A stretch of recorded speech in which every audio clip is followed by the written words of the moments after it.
A lot has been written, reported on and discussed about the potential broken promise from Anthony Albanese over stage 3 of these tax cuts. The tip is they'll go back on their promise, realign the 30% threshold, deliver cuts, but pare it back dramatically for arguably the hardest workers in this country.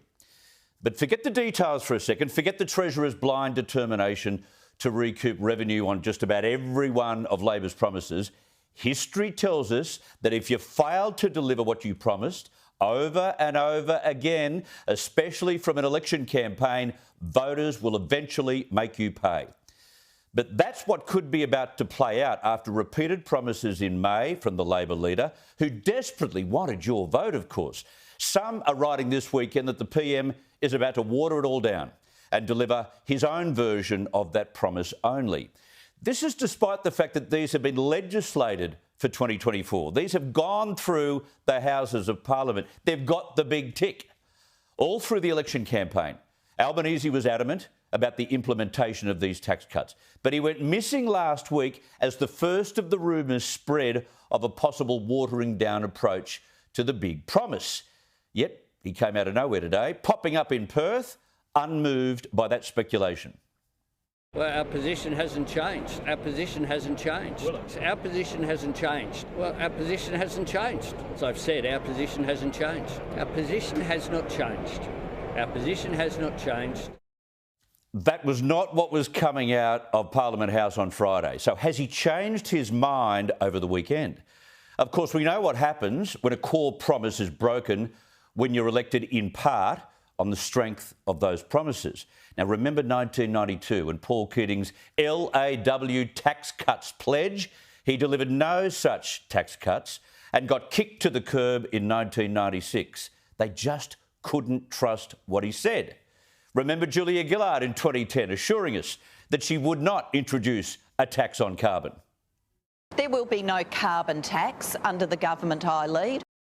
And of course, she got into bed with the Greens, as we know, and introduced a carbon tax. The backlash was enormous, including a campaign in 2011, engineered by yours truly, which led to 33 busloads of protesters converging on Canberra from all parts of the country.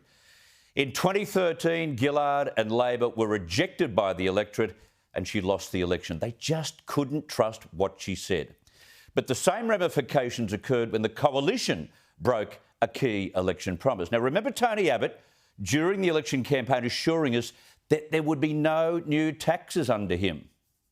We're about reducing taxes, not increasing taxes. We're about getting rid of taxes, not imposing new taxes. I absolutely guarantee to the Australian people, that the tax burden will be less under a coalition government. But the following year, up pops a tax levy, and a key election promise was smashed to pieces. The year after, 2015, with a popularity rating at one of his lowest levels, Turnbull steals his job. Politicians tell campaign porkies at their peril.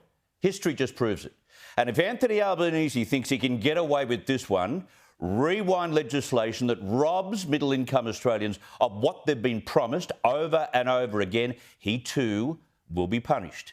Because as we've discovered this weekend, to change the tax threshold will lead to millions of workers missing out on pay rises and bonuses as well. The same applies to the $250 they promised would be cut from our power bills. That's undeliverable. But they knew that when they promised it during the election campaign. The same applies to tackling cost of living. They've chosen not to use the petrol excise discount to make a real difference. And all this bunkum about tackling inflation rises, that has not even been attempted. This particular Prime Minister has a few promises we think he's about to break. And if there's anything the mob can't stand, is getting into power on false pretences. And if you break your promises, you're seen as a liar. You're seen as untrustworthy. Nothing more than all the liars who came before you.